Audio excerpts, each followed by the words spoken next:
ancient times, a great mystery unfolded. The sons of God, beings of immense power, looked upon the daughters of humans. They saw their beauty and desired them, taking them as wives. From these unions came a race known as the Nephilim. These giants were mighty warriors, their strength unmatched.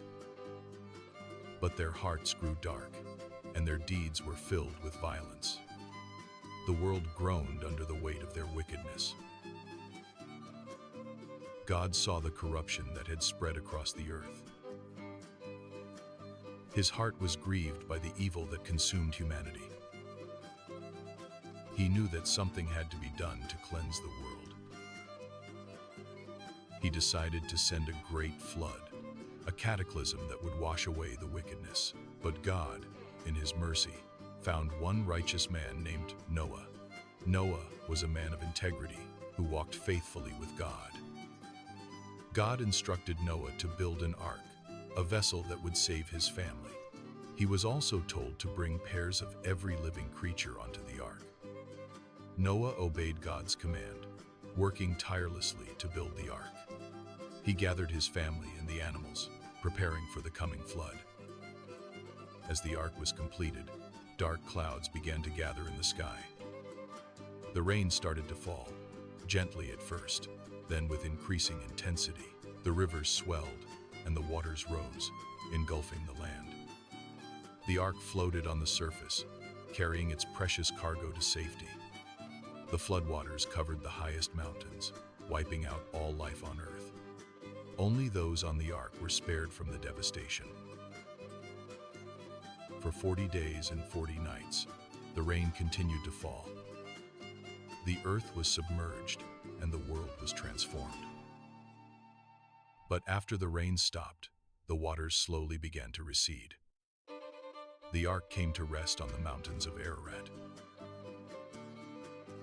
Noah waited patiently until the earth was dry. He sent out a raven, but it found no place to land and returned to the ark. Then he sent out a dove, which also returned without finding rest. A week later, he sent out the dove again, and this time it returned with an olive branch. Noah knew that the waters had receded enough for life to begin anew. He opened the ark and released the animals, who scattered across the land. Noah and his family emerged from the ark, stepping onto the cleansed earth. He built an altar to God, offering a sacrifice of thanksgiving. God was pleased with Noah's devotion and made a covenant with him. He promised never again to destroy the earth with a flood. As a sign of this covenant, God placed a rainbow in the sky. The rainbow became a symbol of hope, a reminder of God's promise. Noah and his descendants repopulated the earth. Spreading across the continents, they learned from the past and strived to live in harmony with God. The story of the Nephilim and the flood serves as a warning. It reminds us of the consequences of wickedness and the importance of righteousness. It also demonstrates God's mercy and His desire to restore humanity. The flood was a cataclysm, but it was also a new beginning. It paved the way for a renewed relationship between God and humanity. The story teaches us to choose good over evil, to seek God's guidance.